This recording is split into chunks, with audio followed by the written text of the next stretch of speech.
fans!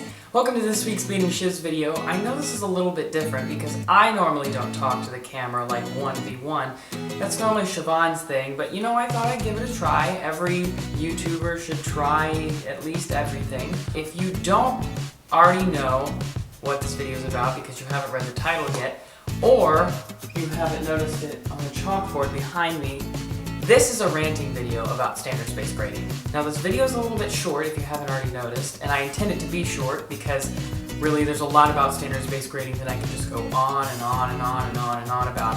And really, I'm sure none of you want to sit here during that entire 45-minute video. I got you, fam.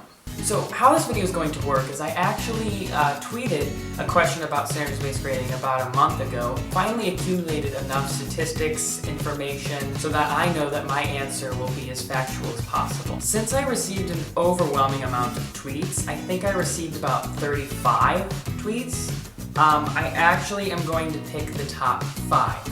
So the first 5 that tweeted back at me, I will respond to. First one comes from Josh Dalton, and he said, "It's bad." I agree. Tweet number 2 comes from Corey Jefferson. It says, "Literally more kids have failed classes with standards-based grading rather than traditional grading." Now, I searched far and wide to try and research or find any factual evidence about this, and really since standards-based grading is so new, especially to our school, I couldn't find enough statistics to actually support this claim. However, all facts and statistics aside, it's true. Third tweet comes from Kimmy Lavinghouse, and her tweet is, "The fact that it is in no way preparing you for college.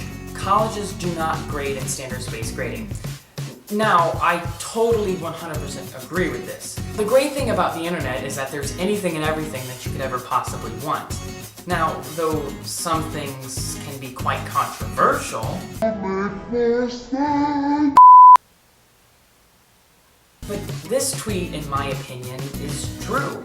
Colleges don't grade in standards-based grading. Many of my teachers lecture us right now about how high school is supposed to be the platform that is supposed to build support and prepare us for college. But the fact is, colleges don't really grade in standards-based grading, so are they really preparing us at all? Now I know that my college professors probably aren't going to give us a set rubric or guideline with all of the criteria and requirements that we need to nail on this essay in order to get a passing grade. Even though standards-based grading is relatively new, in my opinion, it seems kind of barbaric. I mean, okay, just imagine a world where everything is graded on predetermined standards. Ah, Jerry, I have to tell you, this new discovery in stem cell research is simply marvelous. It will pave way for a better future. Well, thank you, Mr. Peters. After several years of hard work and a lot of research, you didn't properly indent your paper, so instead of giving you a 1 and firing you, I'll just enter it as an incomplete. You know, just come in tomorrow morning and give me your revised copy and I'll change this in the grade book. But the fourth tweet comes from Josh Dalton again. Thank you, Josh Dalton. It stands for stupid-based grading.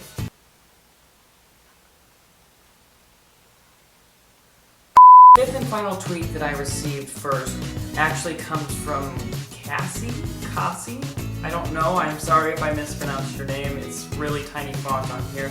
But it says that if you fail one standard, but you're passing the other ones, you still fail the class. Now think about traditional grading, you know, the 0 to 100 scale, A to F scale. A student can end the semester or end the year with all A's and maybe 1 F, and their grade in that class will still average out to be an A. Now, in standards-based grading, a student can receive a 3 or a 4, which are both A's.